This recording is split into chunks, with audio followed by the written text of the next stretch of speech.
What's going on, everyone? Matt from Spark, and today's ride and review is a very special one because we are checking out the finally completed Brute.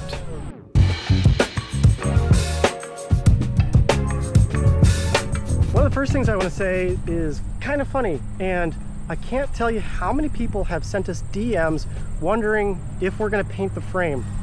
Guys, the frame is painted. It's an aluminum frame. It just so happens that we painted it a silver color, so in a lot of the photos and videos you can't really tell, I guess. But let's take a closer look. You can see the paint here.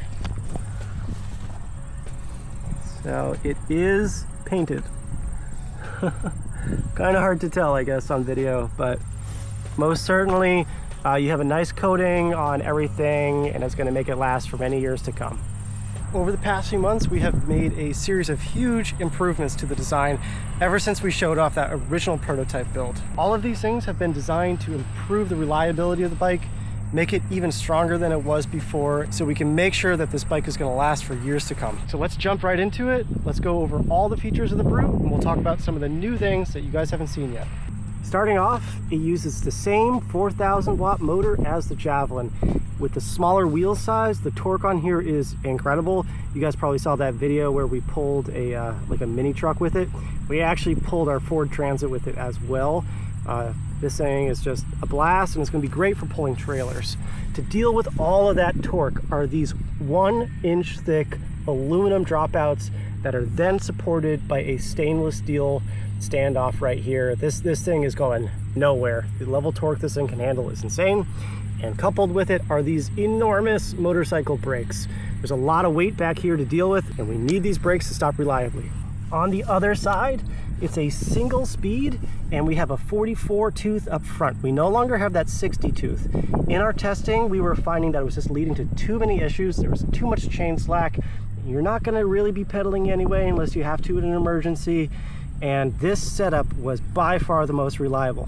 While we're over on this side, this is the 30 amp hour stainless steel battery. It has a 100 amp BMS, just like the Javelin. There is a charging port right on the side and an on-off switch right there that you can use. This allows you to charge it on the bike or off the bike. Just like Javelin, we have these grab handles here, which are great for picking it up and putting it onto a car or getting it on to the center stand. We are also shipping out every pre-order with one of these racks. This is now a $100 option, and it does come with a little license plate on the back, this really great tail light, and turn signals.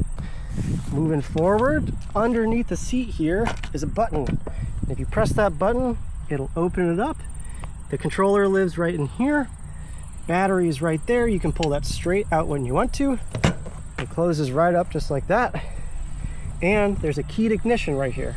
I don't have them on here yet, but the bike does have mirrors. So if you're wondering, does it have mirrors? Yes, it's got mirrors. It has a power selecting button. This is a little different than Javelin, but if I hit that button, it's going to change it from its high speed to its low speed.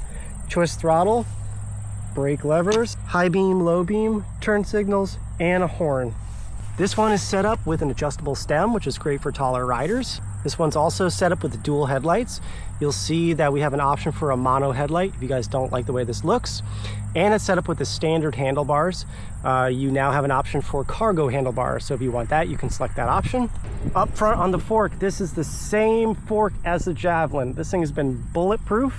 It is just a slightly shorter version to handle the smaller wheel size. You guys are noticing the new tires that we have on here. We searched for a very long time, and we're extremely happy with the ones that we found. It's really bright out here right now, but this is the same screen as Javelin. It does have AirPlay and Android Auto built into it, so you can go and you can connect your phone and do all that fun stuff. There are different presets you can get into as well. If you were to turn the bike on rapidly, hold your finger in the top right corner for about 3 seconds and release it. You can get into the settings and you can adjust it from kilometers to miles and all that type of stuff. There's even different visuals on how this thing looks. So let's talk about some of the new features. There's one thing that I really like. Let's take a look at the side of the bike. This panel right here holds the 12 volt converter. So 72 volts is coming in, 12 volts coming out. And as a result, we added this extra place right here so that you have two USB-Cs and a high output USB.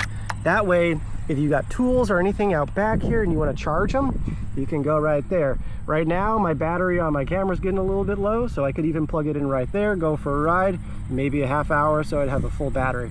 So this little feature, this is something that we were going to make an accessory in the future, but we've decided to include it on every single bike. This is about a $100 option. Every pre-order is going to have this feature built in. Taking a look down below, you can't really see what's going on, but this is one of the more significant things. This is the swing arm axle. The swing arm axle is now a 5/8 inch stainless steel bolt. This is incredibly overbuilt, and it's coupled with some new needle bearings. Yes, needle bearings, no ball bearings. Ball bearings should be outlawed in the e-bike industry. They lead to wobbly swing arms, chain tensioning issues, all sorts of different things. Needle bearings or brass bushings like we do on the Javelin is the way to go. We have been including these front fenders on every single pre-order bike at no extra charge. There is one thing about these fenders that we're watching out for, and the clearances here are a little bit tight. So for the first pre-orders that send out, we're going to be talking to you guys a lot. We're going to be seeing if you're having issues with these fenders, and if we need to make a replacement for it, we are going to be ready to do so. We would mount it a little bit farther out, but for right now, they've been handling it just great. But our team is always a little bit cautious on these things, and we'll be talking to you guys as the miles rack up to make sure we don't have any issues with these fenders. But for right now, in our experience, they've been doing great. All right, so if you want to learn more about the Brute, you can go to sparkcycleworks.com. We have open pre-orders for batch 3. Those things are going to be sending out towards the end of December, probably the middle of January. We have the delays under control now because our frames are done. That first set of bikes, we really got killed with delays just because the frame had to change and our frame maker changed and all that kind of stuff. So we're really confident now that things are going good. So anyway, let's get on the bike.